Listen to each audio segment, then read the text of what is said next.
السلام علیکم ناظرین کرام، نئی ویڈیو میں آپ کو خوش آمدید کہتے ہیں۔ اس وقت ایک سوال بار بار اٹھ رہا ہے کہ کیا چیف جسٹس قاضی فائز عیسیٰ اور نیب کا عمران خان کے خلاف گٹھ جوڑ ہے،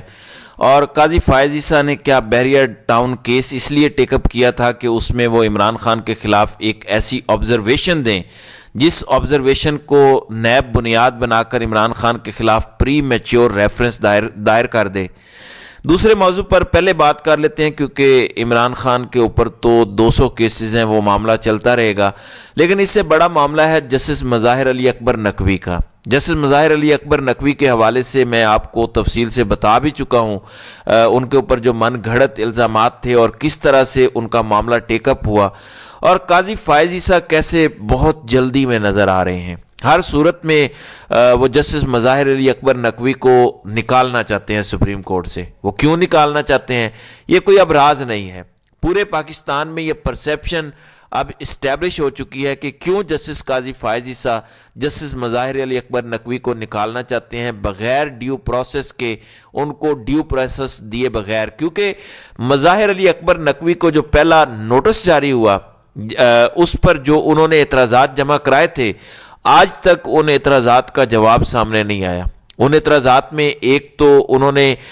قاضی فائز عیسیٰ کے کنڈکٹ کو ایکسپوز کیا، پھر یہ بات میڈیا میں بھی اب اسٹیبلش ہو چکی ہے کہ جسٹس سردار طارق مسعود جو قاضی فائز عیسیٰ کے بہت قریبی ہیں، ان کے دوست ہیں، اب بہت سے لوگ اس پر بات کر رہے ہیں کہ وہ صحافی جو بہت اعتراض کرتے تھے جسٹس بندیال پر اور انہیں گالم گلوچ کیا کرتے تھے اور کہا کرتے تھے کہ جسٹس عمرتا بندیال اپنے ہم خیال ججز کو اپنے ساتھ بٹھاتے ہیں، دوسرا یہ کہ تمام اہم کیسز اپنے سامنے لگا دیتے ہیں۔ اب بندیال صاحب کو پہلے دن سے پتا تھا کہ جسٹس قاضی فائز عیسیٰ کے گروپ کا مقصد صرف بندیال صاحب کو کمزور کرنا ہے۔ آپ نے دیکھا کہ جب ملٹری کورٹس والے کیس میں عمرتا بندیال نے قاضی فائز عیسیٰ اور سردار طارق مسعود کو بٹھایا تھا تو دونوں اٹھ کر چلے گئے تھے۔ اس سے پہلے الیکشن والے کیس میں بھی جب بٹھایا گیا تو قاضی فائز گروپ کو کہ جتنے ججز تھے وہ بہانوں کے ساتھ اٹھ کے چلے گئے۔ یہ سارا ان کو پہلے دن سے پتا تھا، اس لیے وہ فل کورٹ نہیں بناتے تھے۔ انہیں پتا تھا کہ یہ صرف مجھے کمزور کرنا چاہتے ہیں اور یہ کوئی کیس چلانا نہیں چاہتے، تو پورے ایک طے شدہ منصوبے کے تحت ان کو ناکام بنایا گیا۔ اب معاملہ یہ ہے کہ وہی صحافی آج کیوں سوال نہیں کرتے کہ قاضی فائز عیسیٰ کو 2.5 ماہ ہو گئے ہیں، 2.5 ماہ میں مجھے بتائیں کہ قاضی فائز عیسیٰ نے اپنے ساتھ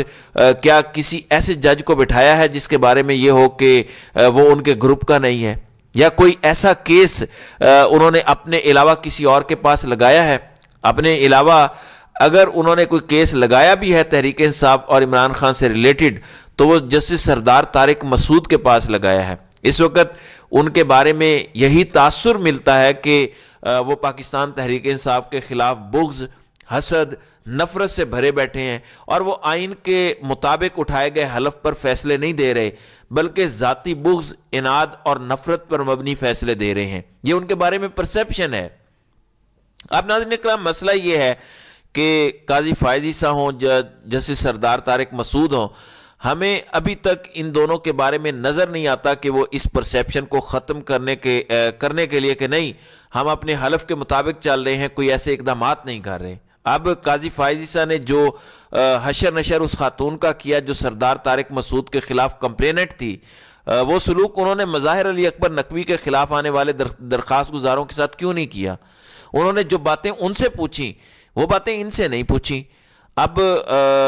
اس پر کسی اگلی ویڈیو میں موازنہ بھی پیش کروں گا تاکہ یہ نہ لگے کہ میں ایسے ہی بات کر رہا ہوں۔ میں آپ کے سامنے رکھوں گا کہ کون سے ایسے سوال ان سے کیے گئے تھے جو سردار طارق مسعود کے خلاف کمپلیننٹ تھیں، آمنہ ملک، ان سے کیے گئے، لیکن وہ سوال جسٹس مظاہر علی اکبر نقوی کے خلاف درخواست گزاروں سے نہیں کیے گئے۔